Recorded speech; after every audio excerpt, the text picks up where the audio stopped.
Bonjour, dans cette vidéo nous allons faire un point sur l'euro sous l'angle patrimoine. Donc là je vous ai préparé un graphique depuis 1985, depuis 1981 en fait, sur 40 ans, et donc qui était couplé aux marques avant et puis après au lancement de l'euro. Donc on a toujours comme point référent le point des accords du Plaza qui ont fait suite au premier trimestre, enfin en mars 1985, on valait l'équivalent de 0,65 dollars pour un euro, donc on était 30% plus bas.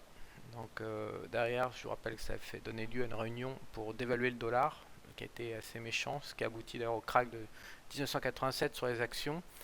Ensuite, on a le lancement de l'euro où le dollar était assez fort en l'an 2000, et puis donc on a une espèce de droite comme ça ascendante sur lequel on s'appuyait en 2015. En 2017, on l'a percé, mais c'est un échec. Donc on a retracé le canal. On a été tapé à la droite du dessus là.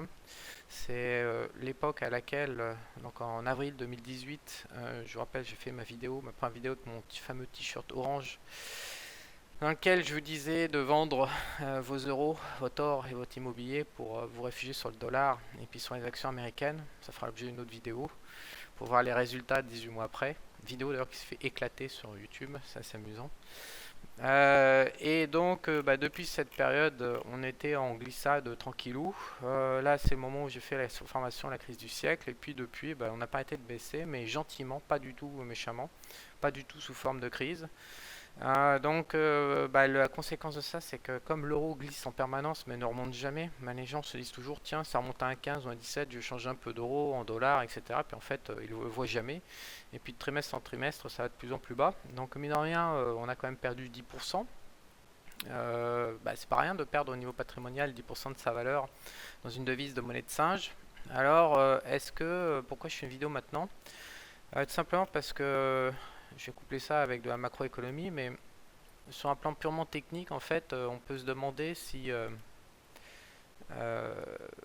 voilà, à partir de quand ça pourrait être la merde. Parce que le fait qu'on recasse comme ça, bon, c'est sympa, qu'on recasse à droite, mais enfin, ça reste un indice sur 40 ans, c'est quand même pas ça qui fait la tendance de l'euro-dollar. C'est pas des droites qui vont faire la tendance de l'euro-dollar, encore une fois, même quand elles sont cassées, mais moi, ce que j'attends en fait, c'est qu'on vienne chercher le plus bas de 1,03 qu'on avait fait au début de l'année 2017. J'attends qu'on vienne le titiller, qu'on vienne le franchir. Et j'attends de voir la réaction du marché par rapport à ce point-là, qui est pour moi un point tournant essentiel. En théorie, il faut vraiment qu'on accélère, qu'on aille chercher la parité à 1 dollar pour 1 euro. Ce serait pour moi le signe que voilà, la tendance est bien la dévaluation de l'euro sur le long terme parce que la devise est foutue par rapport au dollar. Alors j'ai essayé ensuite de voir s'il y avait vraiment des éléments fondamentaux qui pourraient aider à ce que ça dévalue comme ça de 5 ou 10% de plus à court terme. J'en ai pas trouvé. La zone euro en fait continue à accumuler des crédits commerciaux, une balance commerciale très positive, 225 milliards par an, on voit sur les chiffres là. Euh, le current account de toute la zone euro est également très positif à 3% du PIB européen, avec 360 milliards d'excédents. Alors la théorie qui dit que l'industrie allemande des voitures va très très mal, cette théorie elle est vraie, comme vous pouvez le voir sur le graphique suivant, sur environ 25 ans d'historique. On voit qu'on est au plus bas depuis 1996, donc la production automobile allemande. Mais c'est pas ça qui va déglinguer non plus les excédents commerciaux, parce que tout simplement j'ai été procuré les pays dans lesquels l'Allemagne exportait le plus et réalisait des excédents commerciaux les plus importants via son industrie automobile. Donc on voit que c'est les États-Unis, la Chine et puis le Royaume-Uni. Et donc en fait on peut calculer grâce à ce graphique qu'ils exportent pour environ 75 milliards. Alors bon, même si on touche à un tiers du chiffre, fois 20% de baisse par exemple de plus, ça peut pas tuer, techniquement parlant, ça peut pas tuer la bonne santé du commerce européen. Donc l'Europe tient debout grâce à son current account et puis ses exportations, parce que c'est vraiment leur seul point fort qu'ils ont, et vu que la devise n'arrête pas de dévaluer, ça les rend toujours de plus en plus compétitifs à l'échelle internationale pour donc les Pays-Bas, l'Italie, l'Allemagne qui sont les pays exportateurs nets avec des current accounts qui sont positifs. Donc ça n'a pas l'air d'être très très dangereux pour l'instant. Alors le truc le plus gros danger actuellement c'est plutôt le repo market aux US. Donc depuis septembre quand il y a une alerte. Donc là, c'est le marché monétaire au jour le jour. Donc depuis ce jour-là, on peut le voir, la Fed a redémarré du quantitative easing, ils sont quand même passés de 3700 milliards à 4100. Donc ils ont injecté 500 milliards sur le repo market. Donc on les voit, chaque semaine ils sont là pour soutenir le repo market pour qu'il reste bas et qu'il soit au plus bas possible. On va le mettre sur un an là. Donc actuellement il est au plus bas depuis l'alerte depuis 6 mois. Ça, par contre, ça peut tuer l'euro parce que si les taux d'intérêt remontent aux US, l'euro, vu qu'il y a des taux d'intérêt négatifs et que ça a un coût de portage de détenir des euros, il est évident que là, l'argument, il est massu si le dollar commence à rapporter de plus en plus d'argent net d'inflation. Encore une fois, là, l'euro va vaciller. Donc, je pense que tout le monde en a conscience. Donc, c'est pour ça que la Fed dépense sans compter pour stabiliser le marché, encore une fois. Alors, la grande question, c'est est-ce qu'elle va pouvoir arrêter son nouveau quantitative easing. Alors, il n'a rien à voir avec le précédent qui a racheté les obligations du mortgage, etc., les obligations à longue maturité. Cette fois-ci, ils ont tout mis sur le T-bills pour calmer la partie de la courbe des taux la plus short terme. Donc, la question, c'est est-ce qu'ils peuvent arrêter d'intervenir sur ce marché monétaire. Je crois qu'il y a 2200 milliards de dollars de transactions par jour sur ce marché, il est énorme. Donc d'abord, si ça part en couille vraiment, est-ce qu'ils auront les moyens de l'arrêter? Ce qui n'est pas vraiment sûr. Est-ce qu'ils peuvent tout simplement arrêter de faire ce quantitative easing comme ils font? Donc on voit qu'ils l'ont à peu près stabilisé depuis 2 mois. Et est-ce qu'ils peuvent s'en retirer sans que, encore une fois, les taux remontent? Et ben ça, c'est la question que tout le monde se pose, puisque c'est la question non pas technique, mais de la confiance. Peut-on avoir confiance dans la Fed pour ne pas que le système explose? Alors je vais en profiter pour faire un peu de pédagogie au passage. Comme vous savez, l'argument principal des gens qui vous parlent du dollar, en fait, il y a pas mal de personnes en France qui ne comprennent pas pourquoi les gens stupidement vont mettre l'argent sur le dollar, alors que le dollar est assis sur une montagne de dettes et dévalué de 99% sur le siècle, le 20e siècle, et donc ils comprennent rien. Alors en fait, ce sont des gens qui ont été manipulés par les vendeurs d'or. Et le gros de la manipulation, ça se démonte en l'espace de quelques instants. En fait, on ne peut pas posséder du dollar sans toucher un taux d'intérêt. Ça n'existe pas.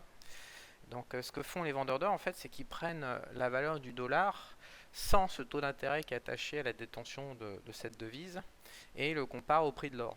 Alors évidemment, quand vous commencez à comparer de la merde avec quand vous commencez à tripatouiller les statistiques pour obtenir ce que vous voulez, ça ressemble aux statistiques du climat et du réchauffement climatique, mais passons. Évidemment, les gens qui achètent du dollar, ils sont pas non plus complètement stupides.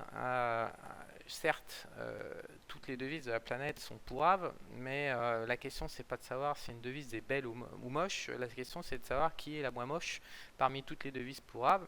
Et actuellement, la moins moche de toutes, c'est le dollar. Et quand après ils disent, mais non, mais c'est pas le dollar, c'est pas possible, vous vous trompez tous, ça rapporte rien, ça n'arrête pas de dévaluer, ça vaut 0 sur un siècle, regardez par rapport à l'or. Là, c'est les simples d'esprit qui se sont fait manipuler encore une fois par des marketeurs. Donc vous avez sous vos yeux en fait le taux d'intérêt payé par le dollar, donc au jour le jour, ça s'appelle les Fed Funds. Donc dès que vous détenez des dollars, vous touchez cet intérêt.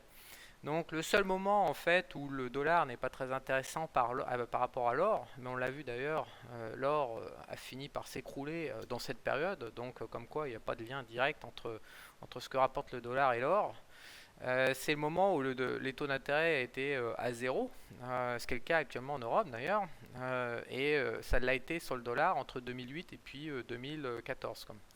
Où on touchait rien à détenir des dollars. Mais si vous consultez sur 70 ans, vous voyez tout l'historique des Fed Funds qui ont été payés.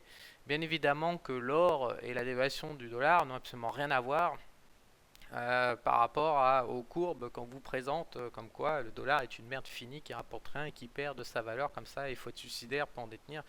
Non, c'est faux, désolé, mais c'est faux. Il y a un taux d'intérêt qui est là pour compenser l'inflation. Donc ce graphique, moi je l'aime pas parce que on peut pas voir l'impact de l'inflation par rapport au taux d'intérêt. Donc ce qui se passe, c'est qu'après, quand on veut vraiment prendre des décisions d'investissement sérieuses pour gagner de la valeur, comme je faisais allusion la semaine dernière dans la vidéo avec le DR8 là, pour gagner de la valeur sur les marchés, il faut comparer le cours de l'or que vous voyez là. Bon alors là c'est sûr que c'est sur 10 ans d'historique, mais il faut comparer le cours de l'or au rendement réel. Alors là, c'est sur du 5 ans, mais tu pourrais trouver sur du 2 ans ou du 1 an, et puis les variations sont mineures. Et vous comparez ces deux courbes de manière à voir en fait qu'est-ce qui rapporte le plus. Est-ce que ce sont l'investissement sur des taux en fait, ou alors l'investissement dans l'or. Donc ce que vous voyez sur ce graphique sur 10 ans, contrairement au glandu du marché de l'or, vous voyez bien que le rendement réel des taux d'intérêt et puis les cours de l'or, grosso, c'est kiff kiff bourricot, c'est complètement corrélé, ce qui est normal puisque il y a quand même une part d'inflation dans le prix du rendement réel et dans le prix de l'or. Après, il y a d'autres variables qui interviennent et dans la cotation des taux d'intérêt et dans la cotation de l'or. Mais une des composantes majeures, ça reste l'inflation. Et vous voyez bien que les deux courbes se suivent. Donc là, ça se désolidarise un petit peu de temps en temps. D'ailleurs, c'est le rendement réel qui chutait et l'or qui commence à monter. Donc ça indique que clairement, il y a une part de géopolitique et de peur qui est en train de prendre le dessus sur l'inflation. Mais d'une manière générale, sur le long terme, on est très très loin. Quelqu'un qui détient des dollars va détenir également ce taux d'intérêt réel, et ce taux d'intérêt réel va agir de bouclier contre l'inflation de la même manière que l'or va agir de bouclier contre la dévaluation monétaire. Voilà, donc c'est juste une aparté pour resituer l'arrêté par rapport aux arguments éternels qu'on trouve même dans les commentaires partout sur internet vis-à-vis de l'inflation et des taux et du dollar. Donc le dollar, non, c'est une bonne alternative. Ensuite, le dollar, encore une fois, ça vous achetez des taux, ça vous achetez des actions avec. Et il faut comparer après le dollar par rapport à l'euro pour savoir si c'est intéressant pour évaluer les options. Moi, quelque part, ce qui m'effare, en fait, c'est de voir des investisseurs qui ne savent pas quels sont les bons outils, les bons métriques pour évaluer leur stratégie d'investissement, et qui comparent des trucs qui n'ont rien à voir et qui ne comprennent pas en fait la logique qu'il faut utiliser pour savoir si on est en train de s'enrichir, si on est en train d'accumuler de la valeur ou si on est en train d'en perdre. Alors je comprends bien que c'est complexe et qu'il faut y passer du temps et que la majorité des gens n'ont pas le temps. Mais moi j'ai envie de vous répondre honnêtement, hein, soit vous achetez des formations, vous formez, soit vous prenez quelqu'un qui va vous faire les synthèses pour accélérer votre courbe d'apprentissage pour comprendre à peu près comment ça se passe. Soit vous mettez à suivre des arnaqueurs, de marketeurs qui n'ont même pas de thunes sur les marchés et puis qui vont raconter n'importe quoi, typiquement la dévaluation du dollar. Soit enfin, il vaut mieux pas du tout placer son argent. Par moment, il vaut mieux savoir ne rien faire que de faire mal, parce que faire mal, ça coûte beaucoup plus cher que de rien faire. Honnêtement, quand on fait des vidéos sur YouTube, on est souvent taxé de vendeur de formation. Bon, bah ok, on est taxé, mais il y a un moment, il faut aussi regarder la réalité. Donc, je vous remonte la fameuse vidéo qui a tout enclenché là, ma vidéo de mon fameux t-shirt orange, donc 27 avril 2018. Comme vous pouvez voir les commentaires dégueulasses et puis les notations, un score de 159 dislikes pour 353 likes, donc c'est un score qui est l'un des pires probablement de toutes mes vidéos, dans lequel je dis le 27 avril 2018, vendez votre or physique et votre immobilier, achetez du dollar et puis investissez sur la bourse américaine. Alors, donc manifestement, c'est une grosse connerie selon mes 35 000 internautes qui ont perdu du temps à regarder cette vidéo. Ils n'apprécient pas du tout cette idée. Maintenant, on va regarder dans la réalité ce qui s'est passé depuis le 27 avril 2018. Soyons honnêtes jusqu'au bout. Donc, quand on regarde ça, quand on va d'abord sur l'euro-dollar, depuis donc le 27 avril, voilà, hop, avril, 23 avril, voilà, ici. Donc on a perdu, grosso modo, on valait 1,21, on vaut 1,8, donc on a perdu quelque chose comme 10 à 15% sur l'euro-dollar. Donc ça, c'est les gens qui ont continué à détenir des euros, c'est ce qu'ils ont perdu par rapport à la parité de pouvoir d'achat mondial qui est fixée en dollars. Donc ça fait déjà moins 15%. Ensuite, si on prend le Nasdaq, puisqu'on n'achète pas juste du dollar, on achète du dollar pour le placer. Donc à l'époque, nous valions, voilà, on valait 160. Là, malgré le pain d'aujourd'hui, on vaut 220. Ça fait donc à peu près 35-40% de hausse. Voilà, on valait plus de 40% de hausse la semaine dernière. Il y a quelques séances, là on se prend quasiment à moins 10 en correction sur 3 séances, mais grosso modo, donc 35%, allez, on va y aller faible, je crois que ça fait 37% d'écart, plus 10 ou 12 d'euros, donc on est quand même à 47, on fait quand même un gain de 50% depuis cette vidéo merdique, hein. On fait 50% de gain en ligne droite en 18 mois, ce qui est quand même plus que correct. Alors maintenant, je me suis fait buter parce que j'ai osé dire que l'or, comment dire, il fallait le vendre et que ça n'allait pas fonctionner. Alors, je suis honnête parce que je fais cette vidéo, le rapport entre le Nasdaq et puis l'or vient de bouger d'environ 15 à 20%, 17% en fait en l'espace d'une semaine. Et je le fais après. On prend le plus gros pain sur 18 mois dans le rapport entre les actions, dans le rapport des stratégies entre acheter de l'or ou alors acheter des actions américaines avec du dollar. On prend le plus gros pain et je fais ma vidéo après et non pas avant. Donc, quand bien même on prend un énorme pain, la stratégie d'achat de l'or, voilà. Donc ici, on est au moment de ma vidéo, donc on vaut 1,26 sur le ratio et aujourd'hui on vaut 1,40. C'est-à-dire que même après un pain de 20% dans la gueule ou 17%, on continue d'avoir 15% d'écart par rapport à la stratégie de détention de l'or. Donc je dis pas qu'on va pas cracher sur les actions et que peut-être qu'on va revenir à parité, mais je dis juste que depuis 18 mois, la stratégie qui consistait à acheter du dollar et des actions américaines était très largement payante et la stratégie de détenir de l'or n'était pas du tout payante. Voilà, il faut chiffrer à un moment ou à un autre les stratégies sur le long terme, ce que ça rapporte et savoir si on est en train d'accumuler de la valeur ou pas. Donc après, on peut évaluer son or en monnaie de singe qui est l'euro et puis dire oh mais non mon or monte parce que je suis évalué en euros. Bah ouais, mais la parité de pouvoir d'achat elle est fixée en dollars, gars. Donc tu compares tout en dollars et puis après tu peux refaire ton change en euros derrière pour savoir éventuellement où est-ce que tu en es. Mais d'une manière générale, on compare les actifs, les cas actifs en dollars à l'échelle de la Terre. C'est comme ça que ça se passe parce que sinon, si on commence à mettre en place des placements et puis qu'après on les coupe du pouvoir d'achat, je vous rappelle que l'argent ça reste quand même un outil pour acheter des choses, des biens, des services, voilà, du niveau de vie. Et ce niveau de vie en fait on évalue tout ça par rapport au dollar et à la parité de pouvoir d'achat encore une fois. Donc c'est comme tout à l'heure, dire ah bah non le dollar il perd toute sa valeur depuis un siècle. Non, il perd pas du tout toute sa valeur depuis un siècle. Il perd ça si tu as envie de dire qu'il perd ça. Mais si tu regardes la réalité, tu touches un taux d'intérêt et bah tu perds pas ta chemise et ta culotte et puis ton cul avec en détenant du dollar. C'est pas vrai, c'est fictif. De la même manière que je sais bien qu'on voit midi à sa porte et que quand on regarde la finance depuis la France, ben, on va la regarder en zone euro.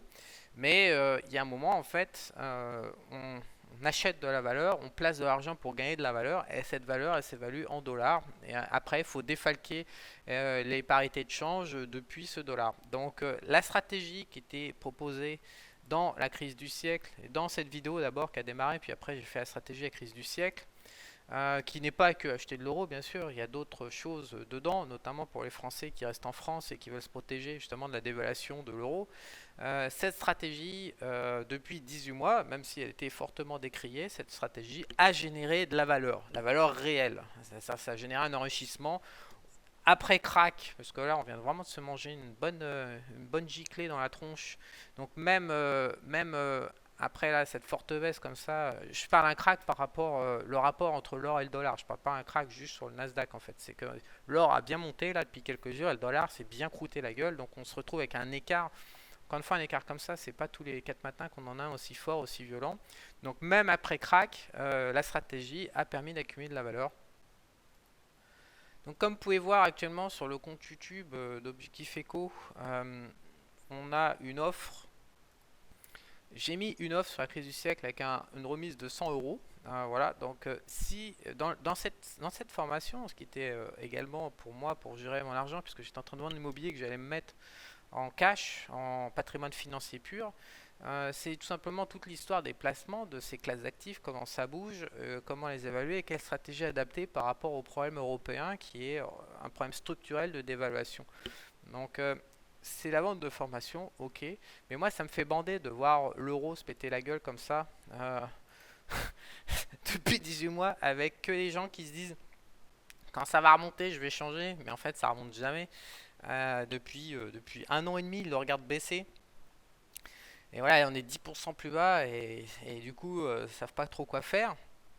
Donc moi, ça m'amuse. Et puis en plus, ils sont pas super convaincus. Puis en même temps, ils voient l'Angleterre se barrer d'Europe. Donc ils se disent, putain, là, c'est pas d'Européens qui couinent dans des vidéos. C'est comme un pays d'Européens qui vient de claquer la porte en grand, quoi. Et puis après, ils voient bien que le machin, c'est jamais remonté depuis un an et demi. Donc ils ont jamais pu changer avec leur dollar. Donc moi, oui, il y a une forme d'excitation un peu intellectuelle parce que je reste persuadé que le projet européen est manipulé par des forces politiques qui ne sont Je pense pas que la France soit dirigée par des Français, je pense pas que l'Europe soit dirigée par des Européens. C'est mon opinion personnelle, mais ce que je vois, c'est que sur les marchés, on est à peu près d'accord pour dire que la zone euro et la devise de l'euro, c'est une merde finie qui est vouée littéralement à l'échec et qui est vouée à tondre les Européens qui s'en mêlent les pieds, qui acceptent en fait. Il y a un moment, il faut soit on accepte, soit on refuse. Si on refuse, au mieux on exporte son patrimoine financier, soit on accepte et puis on se fait un trou du cul. Donc il y a plein de gens qui espèrent encore que ça soit faux, mais en même temps depuis un an et demi, ils voient bien que ça va pas du tout dans le sens de leurs intérêts personnels. Donc moi ça m'excite un petit peu de voir tout ça vers cette comédie sociale, parce que je crois vraiment que le projet européen est extrêmement toxique et a été conçu par des gens qui sont vraiment malades dans le crâne. Donc, eh ben, j'aime bien vous titiller, j'aime bien vous titiller, vous coller des coupons, voilà, 100 euros par-ci. La crise du siècle, ouais, je suis en valeur de formation, j'ai rien à foutre. Mais j'aime bien vous rappeler qu'il y a des alternatives qui sont là pour créer de la valeur pour nos patrimoines. J'aime bien vous le rappeler aussi, comme dans cette vidéo, que eh ben, il est possible d'en profiter, que en fait la dévaluation de l'euro c'est pas une calamité mais c'est une opportunité et que il faut pas forcément avoir peur de cette situation, mais au contraire réfléchir autrement et se dire qu'on peut vraiment en profiter et s'enrichir avec plutôt que de subir comme ça, comme un gentil peuple, un gentil Français qui appartient à son pays et qui se baisse devant le maître. Non, moi je vous propose d'arrêter de vous baisser devant le maître et puis au contraire de jouer avec ça avec du jeu, puis de retourner ça à votre profit en fait. Derrière la crise du siècle, l'intention elle est bonne quoi. Je sais bien qu'un mec qui vend de la formation, c'est un mec qui a des mauvaises intentions et qui veut faire des thunes, mais je suis désolé, mais je crois vraiment, et j'ai des centaines de témoignages que vous pourrez trouver sur Objectif Eco. Voilà, ici, là, l'avis des clients, vous avez des centaines, 259 avis, vous avez des centaines et des centaines de témoignages de clients, et je sais de manière certaine que les gens, par rapport à la crise du siècle, sont satisfaits, mais tout simplement parce que c'est notre pognon et que ce qui est valable pour eux est valable pour moi, quoi. Donc, je vous donne rendez-vous pour ceux qui se disent que finalement, je vous remonte le graphique naze des connards qui manipulent tout le monde. Voilà, donc soit vous décidez de gérer votre argent avec ce genre de manipulation grossière, la dévaluation du dollar sur 100 ans, 1913-2013, soit vous commencez à vous dire qu'il y a une autre manière de faire qui sera probablement meilleure et plus bénéfique pour vous. Voilà, moi je vous invite à me rejoindre dans la crise du siècle. Et je vous mets un petit coupon de 100 euros de réduction dessus. Allez, je vous dis à bientôt.